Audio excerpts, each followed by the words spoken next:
The Security Collective acknowledges the traditional owners of the land on which we have recorded this podcast and pay our respects to their elders past and present.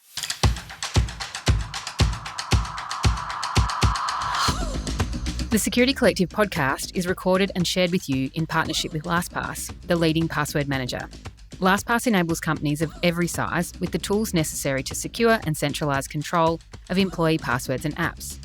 You can learn more about LastPass at lastpass.com.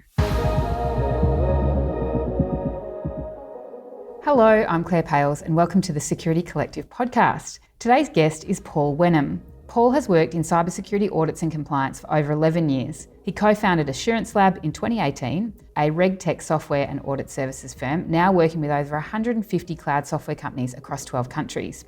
AssuranceLab deals with global standards including SOC 1, SOC 2, ISO 27001, HIPAA, consumer data rights, CSA STAR, GDPR, CCPA and ESG reporting.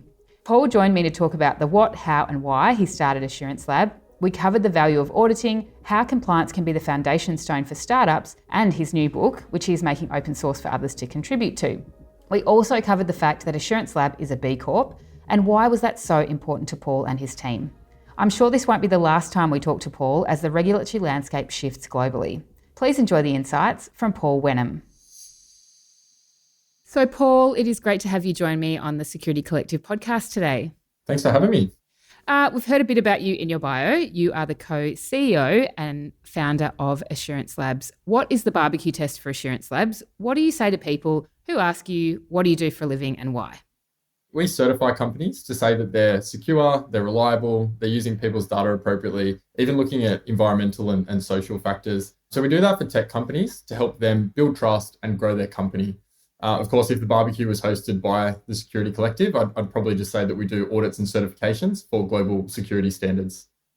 And why is it that you've taken on this task? What made you want to run this? I sort of fell into it. I started in Big Four auditing and really just saw the market problem as compliance becomes a necessary activity for all businesses. There's so many software companies out there, particularly startup companies, that are really struggling with that problem. They don't have compliance experts. They don't even have a security team in some cases. And they can fall behind in their growth until they're able to achieve compliance with these standards. And so we just saw that there had to be a better way to make this accessible to companies of all sizes. And that's really what I've set out to do for the last 5 years, to solve that trust problem so that companies can have the opportunity to succeed by meeting the compliance requirements of their customers and other stakeholders. It's interesting when we talk about audits because a lot of people feel that audits are a nightmare or just going to generate more and more work for people, particularly security teams.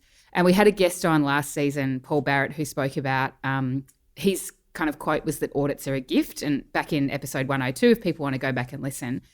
But I'd love to hear your thoughts on audits being a gift. How do you see organisations better leveraging audits and using the findings to support their security programs? Yeah, I really like that way of putting it. I might have to meet Paul Barrett at some point. But yeah, look, I agree. There's a lot of value in audits. And I think sometimes people lose sight of that because of the high cost, the effort, the disruption that they can cause to the teams. And people tend to shy away from it accordingly and then not get all the benefits out of it because they might see it as more of a box ticking exercise. But when it's done well, people can actually enjoy audits. We do have clients that say they enjoy compliance and audits. It's really challenging how things are done in a company. It finds ways to improve things. It helps them operate in a more effective way. And when the audits are done for compliance standards, like we do as a company, it's achieving something valuable as the team that helps their company grow, as I mentioned before. And so I think security teams that we work with can really embrace audits and compliance to their advantage. They can use it as a crutch to get better outcomes for security. I mean, you've probably heard it on all your past podcasts. It's really hard for security teams to get buy-in from the broader company, get the budget that they need, get the stick that they need to really get security prioritized across the company. Audits and compliance, as we do, really helps in that regard. And I know, AssuranceLabs is obviously a relatively new company and you're bedding down your processes and you've committed to writing a book about it, which is exciting. And I want to say congratulations to committing to writing a book. Thank you. It's a massive undertaking. It is definitely not an easy thing to do. And I think it's going to be about your experience with SOC 2 and some insights around that. Is this going to be a how-to book? Is it going to be a whodunit book? What questions can readers expect for you to answer in this book that you're authoring at the moment? Again, I sort of fell into it because I started talking about our experience of going through SOC 2, and the response that I got on social media was just beyond anything I've experienced before. And that's when I realized that there is a problem here, that people need this information. Everyone is falling into audits and compliance as a critical business activity. A lot of companies, as I mentioned, don't have those compliance expert security teams. It's just so daunting and complex for them. And so, yeah, really just committed to writing the book. I've got a couple of collaborators now, which should help, two other experts over in the US market. We're also going to open source the book and leverage the broader community. It's been amazing to see how many people actually want to get involved in it. I guess also recognizing the need, but also feeling that they've got valuable insights that they can share with others. It's really just about that modern problem that audits and compliance is such a daunting, complex topic. And so we're really going to take a practical look at that, how we actually achieved it as our company. What were the ways that we looked at certain things? How did we navigate some of the pain points? What are the real areas that you need to focus on to get right? And what are the other areas? These are probably my personal favorite. What are the areas that you should really back yourself and speak up to your auditor? We hear time and time again that, particularly traditional audit firms, but really any auditors tell people what they should be doing, and it doesn't necessarily fit their business. And so I think it's really important for every company to have the confidence and speak up and say, well, actually, no, this is what makes sense for our business. This is why we've done it this way. And this is why we believe it covers the risks and the compliance requirements. That's where you get the best dialogue between compliance subjects and their auditors, and really better outcomes for everyone involved. So do you have a published date for the book? Are you aiming for a particular date and working back from then? No, it's been on my to-do list, honestly, for the last sort of 5 or 6 weeks. We've got really sidetracked with a lot of things going on in the business. I am hoping to get it launched in terms of open sourcing the book on GitHub this month. If not this month, definitely next month. That way people can start collaborating and contributing to it. And then in terms of finalizing the book, I would say earmarking early next year. But I think probably the point is not necessarily having it finalized, but more having it as a forum that people can all contribute to. And it may always be this work in progress book that we can, put out different versions informally on social media and things to help give people the content that they really need. I want to come back to something you said earlier about compliance being a box ticking exercise, because I think for lots of organisations, they become hell-bent on meeting compliance box ticks. They get focused on investing in meeting the auditor's expectations. And when I say auditors, and I'm sure you're the same, it kind of takes in anything from, APRA to ASIC to internal auditors, external auditors. There are so many people now that want to have a look under the hood of organisations. And so I think businesses can get under pressure to use their cyber investment dollars to meet compliance obligations. How do you explain the value of being secure as well as compliant to companies who are just focused on meeting those expectations of a regulation or an auditor? Yeah, it's a really good point. I guess that's why security teams sometimes have this negative view towards compliance, in the way that it can divert attention away from their real security objectives and the areas that they need that budget. I think, as I mentioned before, the companies that do it well are the ones that see security and compliance as complementary goals, that use compliance as the way to get the investment, to demonstrate the value of investing in security, and actually using it the other way. So you get more budget and then are able to distribute that budget more into the security objectives of the company, using compliance as the commercial driver for why you do that investment. But yeah, in terms of the real value of the two, obviously security, it's about keeping your company alive, literally, at least avoiding an Optus situation that we've seen unfortunately play out recently that can damage brand and trust that may take many years to recover from. The value of compliance is really the trust that it drives, that commercial value. And so if people use it in the right way, you can use it as a leg up to good security. But as you say, if people are in the mindset that compliance is just ticking a box as opposed to really trying to support the security objectives, that's where you can see that it doesn't work as well in practice. And in your view, or within your work, maybe dealing with smaller organisations or startups who then have to also face compliance obligations, what makes sense for these growing companies? Because, lots of people talk about when you're in the startup phase, you're just trying to get product out there and everybody's wearing multiple hats. And from a compliance perspective, it may be that that's the only security focus they might be looking at. Where should they start? They're cost constrained. They've got to justify expense to investors. What's your thinking around, when should they start to look at security and what makes sense for them? My view would be invest as early as possible. Obviously, there's a bit of give and take. If you don't have a product yet, you're probably not going to go too far with compliance and security. But the analogy I've used or I've heard used before, which I think really fits here, is that compliance is like laying the foundations for your security program, but also it can be the foundations for scaling your company. It helps build consistency. It helps have defined processes and things like that. You hear a lot of companies talk about the growth pains if they haven't got that sorted before they go through a growth period. So I think there is a really strong case for saying invest in compliance early. The maturity of investment markets now, I think they very much recognize the value of compliance and probably security by extension. When we look at VC portfolios in Australia, we've got a huge amount of overlap with the clients that we work with and being invested in by Australia's leading VC companies. I really expect that those VC companies understand the importance of that investment in terms of being able to scale and win those larger customers. Doing it early and not retrofitting it later makes it a lot easier to do. So even if you don't, if you don't formally commit to doing the audits and achieving the compliance standards, even just mapping out your compliance from an early stage and seeing what else you would need to do to get to that level, you can start organically working towards it and have it on your roadmap, as opposed to being caught out when you get to a certain stage and an enterprise says, well, where's your SOC 2 report? And they say, what's a SOC 2? I think the expectation is becoming that people look at compliance a lot earlier. And even one of our partners, Citadel One, their platform is all about implementing high compliant infrastructure from day one. So you actually really factor in where you're going in the future and get the foundations right from the start. And do you recommend that startups partner with third-party experts, or should they have someone inside their organization that's driving this, or both?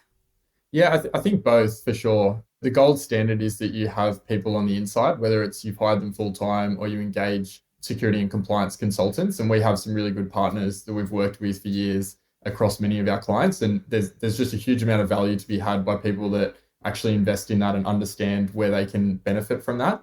Our model has always been developed to engage people as early on in the process as possible. We gear most of our fees towards the outcomes. We have a lot of flexibility so they can start anytime, finish anytime. And we offer a lot of free software and guides to our clients. And the point is really just trying to get them on the journey as early as possible because it gets the best outcomes for them. And that's really what matters to us, is the long-term relationships that we build with those customers and then do the annual audits thereafter. But we recognize the importance of getting people in at the ground level and started as early as possible. It is reality, but it's tough to think that the gold standard is to have a dedicated security leader or operator inside your organization. It would be nice to think that that's one of the early hires, especially in a company that needs to have things like a SOC 2 compliance or any level of compliance, really. This obviously becomes more complex when we start to look at other geographies as well, and not just for startups, but for all organisations who might have customers or operations across the globe. How are you recommending that customers navigate sort of the regulatory minefield of operating in multiple countries, and how, I guess, they move forward in that respect? And should they be worried about entering new geographies because of the regulatory landscape? Yeah, it's a really good question. I mean, to start with, I don't think they should be worried about it. They should definitely plan for it. It's one of the core considerations.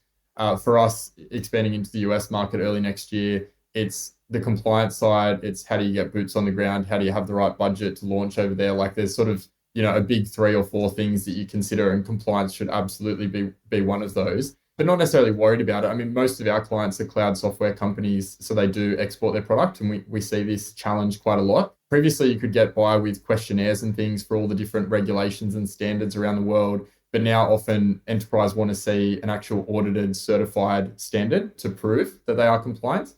So our top tips are clients really map out their compliance early to understand what's required and how they stack up across the different standards and regulations. We've got free software on our website that makes that easy. We also recommend they understand the drivers for the different standards. Do they have particular customers that are going to require it, or particular market segments that they're targeting, and different geographies that are really going to trigger those needs so they can get ahead of it and plan towards it?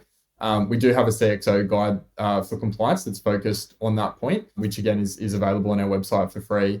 And ideally, I mean, this is part where we're a little bit biased to our own approach because we've really adapted it to solve this market need.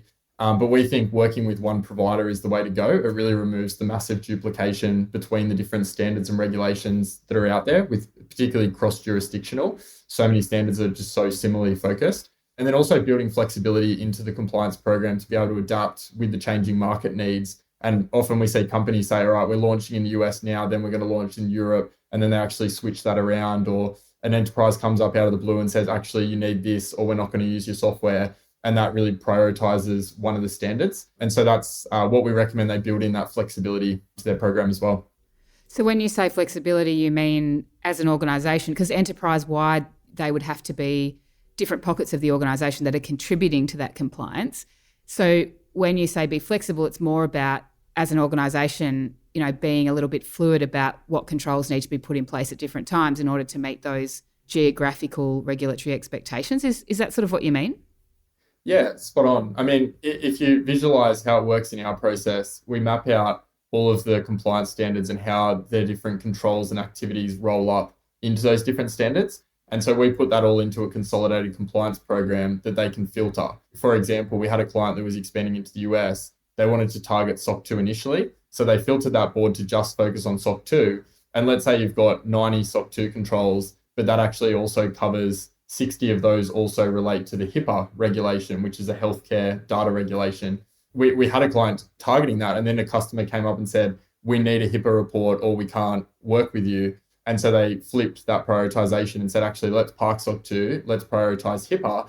And then the board gets filtered the other way around, and you go, okay, they've already implemented 50 of those HIPAA controls as part of their SOC 2 work. Now we just need to focus on these residual ones which are required for HIPAA that may not be required for SOC 2. So it's just having that flexibility. There's so much overlap, and it's the same core controls and the same core compliance framework that should really underpin all these standards, but just having a bit of flexibility with how you actually complete the audits and report on those different standards. I think it's a good thing that it allows for businesses to think through while they're going through this process of expanding into other countries, what the expectations are there, because it can only benefit the more compliance frameworks that they have to meet. Surely it can only benefit them from a security perspective. Oh yeah, absolutely. I mean, we're in this, we call it the compliance perfect storm, right? Like public expectations continue increasing, the regulations, there's new and emerging ones all over, in particular, including privacy acts popping up in every region that people need to comply with. There's also, greenwashing and false claims out there. So people aren't trusting what companies just say.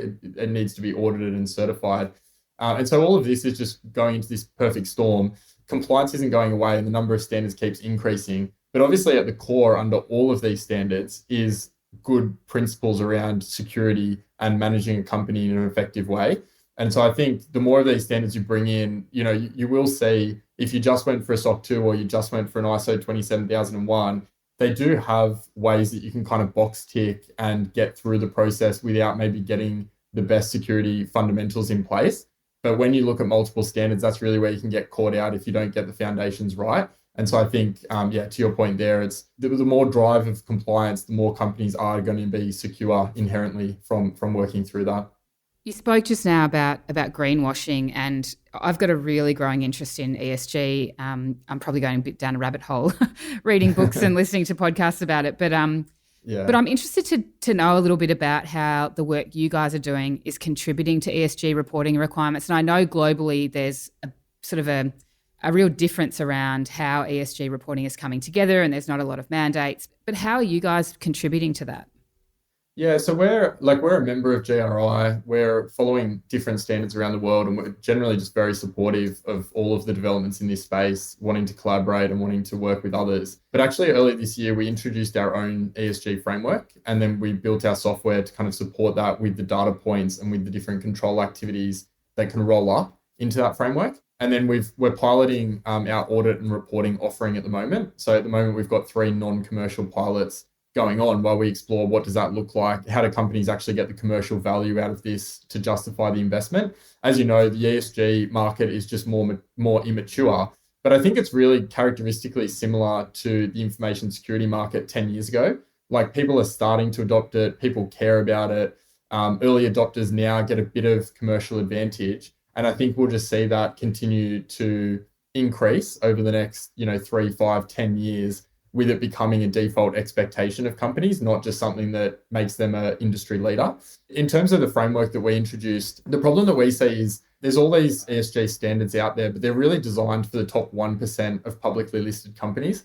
They tend to focus on ESG from a financial public reporting standpoint, looking at risks and opportunities related to ESG, and not necessarily just what has a positive impact and what is doing good for that company. And so it also has large scale programs that are needed to manage it and high costs obviously involved accordingly. And so the way we see it, that's just not viable for 99% of the world's businesses, particularly in the market at the moment where there's not much maturity and not much formal push for those 99% of businesses to actually adopt it.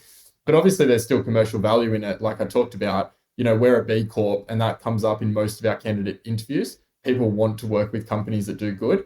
Our employees say that they're proud to work for AssuranceLab. And obviously that's hard to measure in ROI, but I'm certain that that contributes to our company's success. And so there is definitely value there. And then there's also companies like Combank and Coca-Cola that do positively discriminate based on ESG factors. So they do ask questions about it. They do prioritize working with suppliers that can prove they do good in the ESG space. So I think all of that coming together will help push further investment in ESG compliance. And our expectation is it's only a matter of time until we see that translate into more audits, more certifications and reports that come through the line.